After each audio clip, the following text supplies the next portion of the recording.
Bonjour à toutes et à tous, je suis ravie de vous retrouver aujourd'hui au cœur des vignes du domaine de Haute-Perche dans le Val-de-Loire, tout près d'Angers, pour le lancement d'un nouveau podcast consacré au réemploi dans les vins de Loire, la Loire en bouteille. Dans le cadre du plan filière Vins de Loire 2030 et avec le soutien d'Interloire, la filière des vins de Loire s'engage concrètement pour réduire son empreinte environnementale. Parmi les solutions explorées, le réemploi des bouteilles apparaît comme une piste prometteuse. Mais alors, comment mettre en place ce dispositif à grande échelle? Comment mobiliser toute la filière, du producteur au consommateur? Quels sont les enjeux, les freins, les leviers d'action? Autant de questions auxquelles nous allons répondre dans ce premier épisode, aux côtés de 3 invités qui partageront leur expérience, leur vision de ce changement en marche. Je rappelle que l'abus d'alcool est dangereux pour la santé. C'est parti pour la Loire en bouteille. Autour de moi, 3 invités pour mettre en perspective le réemploi dans la filière viticole avec un regard terrain ancré dans les vins de Loire. Anne-Laure Desmaris, vous êtes régisseuse au domaine de Haute-Perche et vous nous accueillez. Merci beaucoup d'être avec nous. Bonjour, avec plaisir.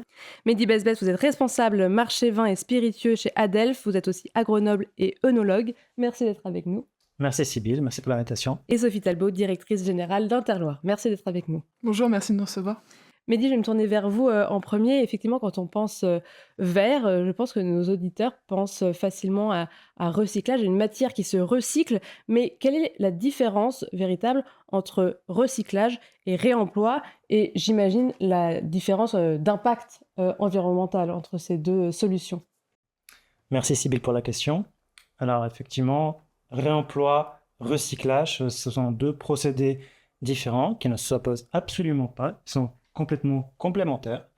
Le recyclage, à savoir, c'est un procédé qui a vu le jour dans les années 70, puisqu'on trie le verre et on le recycle depuis 1974. Et ça a été développé davantage grâce à la responsabilité élargie des producteurs depuis 1992. D'accord. 91 où ça a été retranscrit dans le Code de l'environnement et 92 la date de la création de notre maison mère Citeo. Et nous avons vocation justement d'aider, d'accompagner les metteurs en marché à se mettre en conformité vis-à-vis de cette responsabilité. Le recyclage, concrètement, c'est quoi exactement? Comment ça s'organise? Il s'agit de collecter, trier les déchets d'emballage ménagers pour les recycler. C'est en fait venir donner une seconde vie aux matériaux d'emballage. À l'opposé, le réemploi, c'est venir connecter toujours les emballages pour leur donner une seconde vie. C'est-à-dire qu'on va passer d'un emballage à usage unique à un emballage qu'on va utiliser un certain nombre de fois avant de le recycler. Et c'est là toute la différence. Oui. Et donc là, c'est pour ça que je dis que c'est deux procédés qui sont complémentaires. L'un va prolonger la vie de l'emballage et le deuxième va venir donner une seconde vie à la matière qui est le verre. En termes d'impact environnemental, très intéressant de voir que déjà le recyclage en soi, puisque ça a été bien développé aujourd'hui, on a des taux de recyclage du verre qui sont très importants. Oui, c'est un geste qui est connu maintenant. Chaque habitant a cette gestuelle qui est de mettre son verre dans la poubelle adaptée, quoi. Exactement, c'est un geste qui est bien ancré dans l'esprit des consommateurs français. On atteint des taux de recyclage du verre qui sont très élevés, 86% en France. Ça veut dire qu'on a depuis 30 ans fait énormément d'efforts qui en conclut. Aujourd'hui, on souhaite aller encore plus loin. Et d'un point de vue impact environnemental sur le recyclage du verre, sur 1 tonne de verre recyclé, on a une économie de CO2 réalisée de 623 kg par tonne. Grâce au réemploi, on va venir réduire davantage cette empreinte carbone, puisqu'il y a eu un certain nombre d'études qui ont été réalisées par l'ADEME notamment, qui viennent démontrer que le réemploi est plus vertueux que l'usage unique, en général, à partir de la deuxième rotation. Et donc, quand on couple ces deux procédés en même temps, ça va venir encore améliorer les gains carbone. Sophie Talbot, est-ce que vous pouvez nous expliquer ce que représente Interloire? Et donc, pourquoi est-ce que vous essayez d'aller plus loin dans cette démarche d'implémentation de réemploi des bouteilles dans la région? Oui, bien sûr. Alors, Interloire, c'est l'interprofession des vins de Loire. Ça regroupe 2500 acteurs des vins de Loire, que ce soit des vignerons, des négociants, des caves coopératives. Le territoire est assez vaste puisque ça s'étend de Nantes à Blois, Donc ça regroupe 34 appellations d'origine protégée et une indication géographique protégée, l'IGP Val-de-Loire. Donc un territoire vaste, 42 000 hectares de vignes, et donc qui couvre le Nantais, l'Anjou-Saumur et la Touraine. Donc on a la chance d'avoir à travers ce vaste territoire tout un panel de vins, toute une large diversité de vins qui fait toute notre richesse. Alors pourquoi le réemploi aujourd'hui ? Il faut savoir déjà qu'au niveau des vins de Loire, les vins de Loire sont vraiment les pionniers de l'adaptation au changement climatique. C'est un engagement qui date de la fin des années 90, donc c'est vraiment quelque chose qui est ancré fortement dans notre culture. Et par rapport à ça, les vins de Loire ont une approche assez pragmatique finalement sur le sujet. L'idée, c'est de se dire... Voilà, la décarbonation de la filière aujourd'hui, c'est un enjeu majeur pour nous, ça c'est clair. Et on se donne pour ambition de rien s'interdire, de tester un maximum de possibilités, d'alternatives, d'options qui s'offrent à nous. Et aujourd'hui, le réemploi, c'est pas l'unique solution, mais en tout cas, c'est une solution qui mérite d'être creusée, qui mérite d'être testée pour apprendre de ces expériences et essayer de creuser la voie, creuser un sillon pour contribuer à décarboner davantage la filière. Et on sait quel impact ça a au niveau de la consommation énergétique, parce que là on a parlé vraiment des ménages, de vous qui représentez plutôt des professionnels, quel poids environnemental ça a, la bouteille ?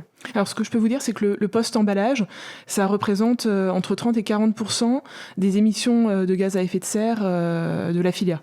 Donc effectivement, c'est un enjeu fort quand on parle décarbonation que de s'attaquer à ce post-emballage et d'essayer de trouver des pistes, des moyens de réduire notre impact sur ce poste-là.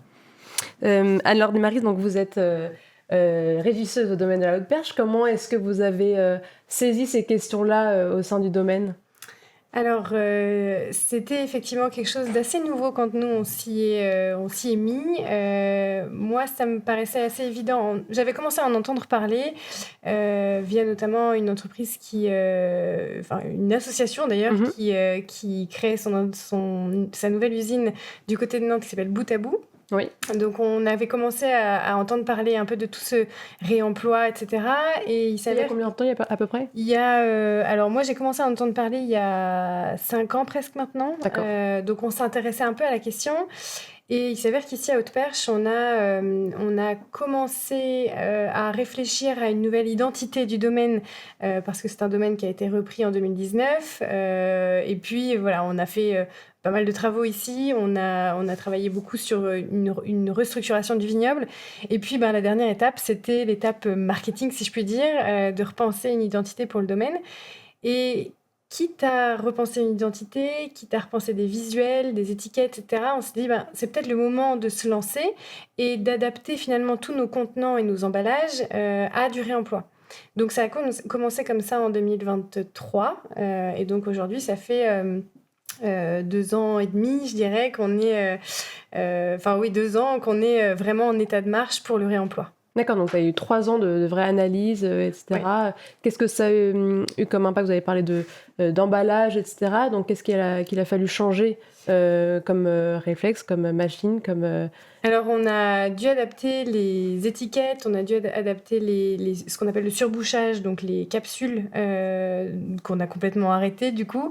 On a repensé pas mal en fait, toutes les matières premières qui constituent l'emballage d'une bouteille de vin. Donc, on a travaillé avec des cols hydrosolubles qui sont le moyen en fait pour pouvoir enlever l'étiquette facilement lors de lavage. On a adapté nos contenants, donc nos bouteilles directement, pour qu'elles soient adaptées justement à ce circuit de réemploi et faire partie d'un projet global avec tous les vignerons qui s'engagent de la filière, les vignerons et acteurs, différents acteurs de la filière. Mais je dirais que le plus gros travail a été de former nos consommateurs. Qui étaient habitués à mettre directement leur bouteille en verre dans le conteneur à verre. Et donc ça a été le plus gros changement et le plus gros point, je pense, de changement dans nos process. On va revenir un peu plus tard après sur tous les freins que vous avez eus pour mettre ça en place. Est-ce que Sophie, cette question est saisie par la plupart des acteurs de la région ? Comment est-ce que ça prend ? Je pense que effectivement, il y a quelque chose qui est partagé de manière générale au niveau des vins de Loire, c'est vraiment cet ADN de défricheur.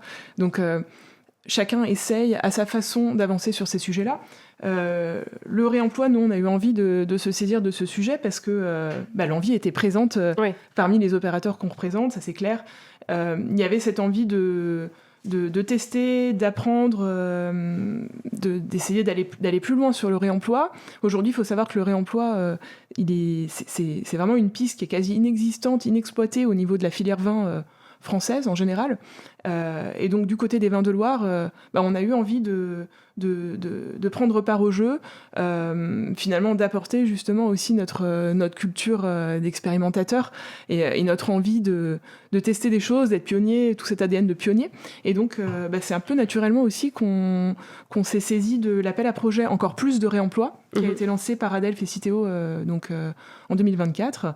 Le temps était très très court, on a eu à peu près un mois pour se retourner, en plus sur le mois d'octobre, donc c'est la période vendange qui est compliquée dans le cycle de vie d'un domaine ou d'un négoce ou d'une cave coopérative.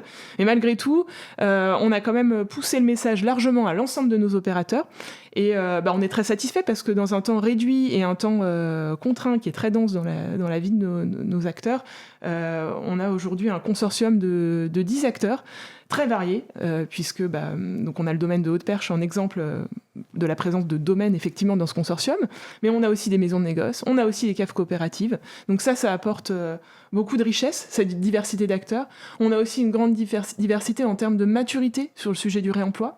Certains ont déjà une expérience, d'autres démarrent totalement, donc ça c'est intéressant aussi. Et puis on a aussi une diversité en termes de circuits de distribution qui sont adressés. Certains travaillent en vente directe, donc au caveau, d'autres travaillent avec la grande distribution, d'autres travaillent avec les cafés, hôtels, restaurants, les grossistes. Donc ça, c'est très riche aussi. Chacun va venir vraiment tester différentes choses dans l'univers du réemploi. Et on a tous beaucoup à apprendre, que ce soit nous, la filière vin, mais aussi tous les acteurs de la boucle. Je pense aux opérateurs de lavage, je pense aussi à nos clients, les distributeurs. Eux aussi, il faut arriver à les embarquer. Et puis, bien sûr, le consommateur. C'est ce qu'on évoquait juste avant. Qui doit aussi... L'appel à projet, en soi, je ne sais pas si vous, Mehdi, voulez répondre. Qu'est-ce que c'était la demande? Qu'est-ce qu'il y avait vraiment? Moi, ce que j'ai trouvé intéressant dans la démarche, peut-être que Mehdi pourra compléter après, mais c'est de pouvoir permettre à tout professionnel de la filière vin qui souhaitait s'engager, et pas que la filière vin d'ailleurs, mais en tout cas de pouvoir bénéficier d'un accompagnement par Adelphes Citeo pour mener à bien son projet de réemploi, mais que ce soit à titre individuel ou à titre collectif. D'accord. Et là, c'est l'originalité. On en est assez fiers. Au niveau des vins de Loire, on est la seule et unique région viticole à avoir pris la décision de monter un consortium au niveau des vins de Loire. Et je pense que ça traduit aussi notre sens du collectif, qui est vraiment une valeur forte au niveau des vins de Loire. Et ça apporte énormément de richesse. C'est ce que j'expliquais, parce que la diversité, c'est vraiment aussi une de nos spécificités. Et je pense que là, elle trouve toute son expression, en tout cas. Et puis surtout, on va tous arriver à en tirer profit, pour nous, les vins de Loire, mais aussi pour la filière vin au national. Et ça, c'est intéressant, c'est important. Et puis au-delà, je l'espère, pour le réemploi, même en France, de manière générale, parce que c'est important que toutes les filières aussi prennent part au réemploi, pour que vraiment, vision consommateur, le consommateur soit acculturé au réemploi. Mehdi, vous voulez réagir du coup sur ça? Enfin, j'imagine que c'est vraiment une manière très concrète pour vous d'accompagner tous les acteurs, cette filière, dans ce changement environnemental. Absolument. En fait, l'idée, c'est que depuis maintenant l'année 2023, on a dans notre cahier des charges une obligation d'accompagner nos metteurs en marché, nos adhérents, vers le réemploi. Et pour ce, on doit dédier 5% du chiffre d'affaires des éco-contributions de nos adhérents pour les aider à se lancer. Et donc 5% du chiffre d'affaires, c'est assez conséquent, ça représente des enveloppes importantes. Depuis 2023, on a accompagné près d'une soixantaine de projets chez Adelphes, et on a développé une enveloppe qui est autour des 6 millions d'euros. D'accord. Cette enveloppe-là va servir les opérateurs à réaliser des études, notamment des études de faisabilité, des études marketing, autour du réemploi toujours.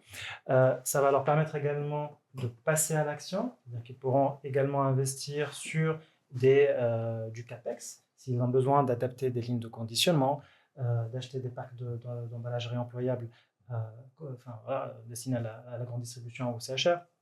Voilà, il y a justement des aides qui sont là pour aider les entreprises à lever le frein économique qui est très présent pour passer au réemploi. Parce qu'aujourd'hui, on parle d'un changement qui est assez conséquent. On parlait tout à l'heure de changer ces étiquettes, ces bouteilles, potentiellement aussi accompagner le consommateur aussi à ramener sa bouteille. Il faut aussi faire de l'éducation derrière. Donc, il y a aussi une aide qui est destinée à la communication autour du geste de retour de l'emballage.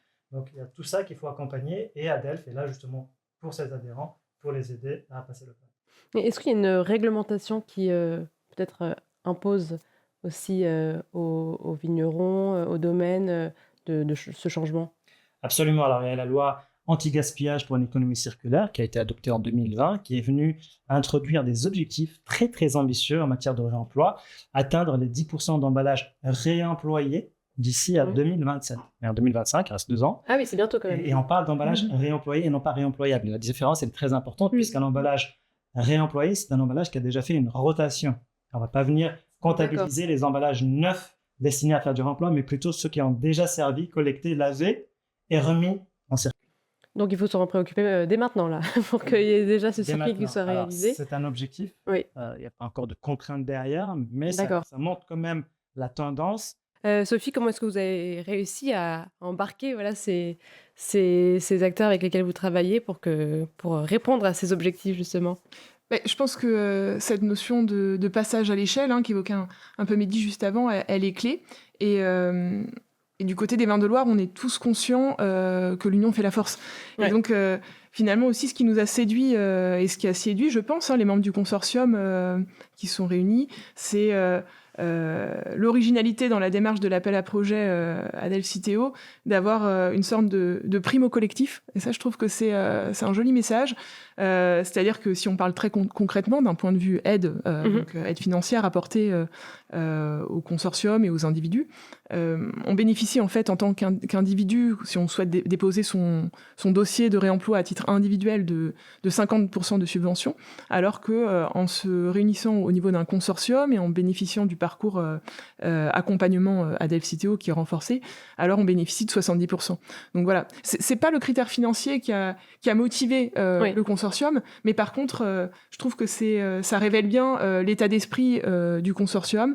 C'est vraiment mettre à profit les atouts, les différences de chacun au profit des vins de Loire et au-delà de la filière vin au national, parce que j'espère bien que ça va faire boule de neige et qu'on va entraîner le reste de la filière dans notre sillon.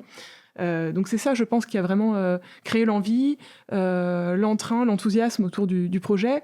Et voilà, après on a communiqué largement l'information à tous nos opérateurs.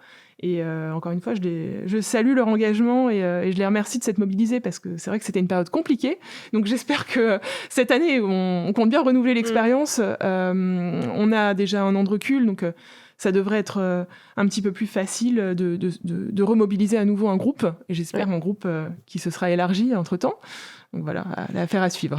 Est-ce qu'il y aurait aussi un avantage économique à faire du réemploi ? Peut-être le fait de réutiliser ces bouteilles, etc. Alors, ce qu'il faut avoir en tête, c'est que quand on parle réemploi aujourd'hui, on vit vraiment dans un monde d'incertitude. Et dans le monde du business, l'incertitude, c'est toujours quelque chose qui est difficile à manipuler, parce qu'on n'aime pas ça, même si aujourd'hui, on est tous confrontés à l'incertitude. Et incertitude, ça veut dire aussi risque financier. Donc, je ne pense pas que le critère financier, en tout cas, soit le levier qui incite à s'engager. Non. Mais par contre, à contrario, je dirais, la mise en place de cet appel à projet, ça permet justement de lever ce frein financier, de réduire la prise de risque des opérateurs à s'engager dans un projet de réemploi, parce qu'il faut bien avoir en tête que pour eux, c'est quand même beaucoup de contraintes, beaucoup de doutes, beaucoup d'incertitudes. Si on pense à l'adaptation des lignes de production, si on pense à la réaction du consommateur qui aujourd'hui est encore assez inconnue, si on pense aussi à la réaction des distributeurs, parce que qui dit produire un produit dit aussi le mettre sur le marché. Donc encore faut-il qu'en face, on ait aussi une réponse favorable. Et ça, c'est c'est tout un tas de risques à évaluer en amont. Et c'est vrai que l'accompagnement dont on dispose par le biais de cet appel à projet, il est fort parce que l'accompagnement de 70% de subvention, il est important. Et ça permet à tout un chacun peut-être d'aller un petit peu plus facilement sur le réemploi, un peu plus vite, de contribuer aussi à petit à petit à réduire les zones de flou, les zones de doute qui existent encore. Je pense qu'il faut être transparent là-dessus. Mais c'est justement avec ces initiatives qu'on arrive à mieux comprendre comment ça fonctionne, à mieux comprendre là où il faut apporter des améliorations, ce qui marche moins, à travailler ensemble avec l'ensemble des acteurs concernés pour justement fluidifier le système et la boucle de réemploi. Et tout ça, c'est porteur. Et je crois que c'est ça aujourd'hui qui motive les acteurs. C'est vraiment pouvoir contribuer à